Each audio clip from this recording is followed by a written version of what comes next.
What's a day like today mean for you, getting back in uniform, getting on the field here with the guys and seeing some guys you might not have seen for quite a while? It's just awesome, man, seeing everybody. And we don't, day-to-day life, you don't get to see your teammates or, the guys that you idolize like Delgado and Beltran and Piazza. It's just awesome.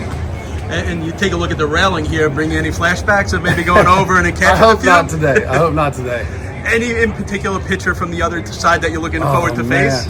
Honestly, their lineup's stacked. So anyone I face is going to be potentially a Hall of Famer. So I'm excited about it. You've also been involved in the WBC as part of Team Israel. What was that experience like for you? Oh, it was great. 17 was so much fun. We had such a good squad. No one expected anything from us, and went out there and played. I mean, some would say it was a miracle, but we felt like we could have maybe even gone a little farther. But it was an unbelievable experience.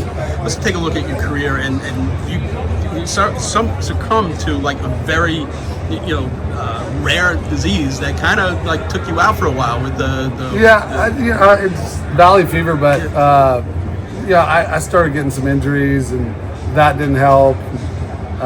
Once your health starts going a little bit, it's a very tough game, tip of the pinnacle or the pyramid, and if you're 2 or 3% low, it's going to show, and it did for sure. But no, it definitely didn't help.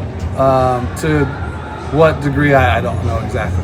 But it's interesting you bring that up, because in today's world with social media, guys can't go through injuries or health issues, and the fan base just crucifies them. And you mentioned top of the pinnacle. I mean, the statistic is from the beginning of time, when everyone that played the game, if they had a ticket to today's game, they wouldn't fill out the lower bowl. Yeah. So, but is there a level of frustration of Yeah, I mean, I think as an athlete, you always want to be the best, right? That's like, I think the only way that you could get to the level that all of us have gotten to is if you don't have faith that you could be the best out there.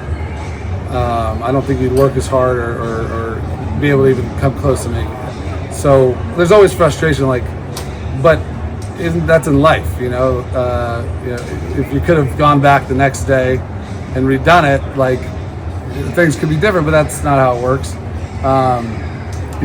I think like a lot of us, no matter how long or amazing our careers were, are pretty confident and pleased with what we put out there, and at least I am. I can look in the mirror and say I gave it everything I had, and that's where it ended. So no regrets. How much during that tough time that you were going through were you able to lean on your dad, who had experience as well, and how much did that help you through that? Definitely having my dad my whole life with baseball has been huge. We played different positions and dealt with different things, but all the same, I don't think there's maybe Derek Jeter, like some of these Hall of Famers that never had real hard times in their career.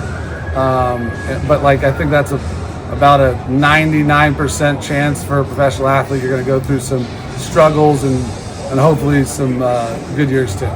Lastly, looking at today's game, for pitchers, they preach max effort fastballs.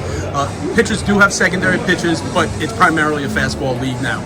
If you were a hitter in today's league, would your approach at the plate change from when you played? I don't know. I think a lot's changed since I played. I don't know a lot of the metrics and stat things that are being taught now. It would be interesting to learn, but still got to see the ball, hit the ball, and maybe don't have to swing as hard if they're throwing that fast, but it's still hard to hit.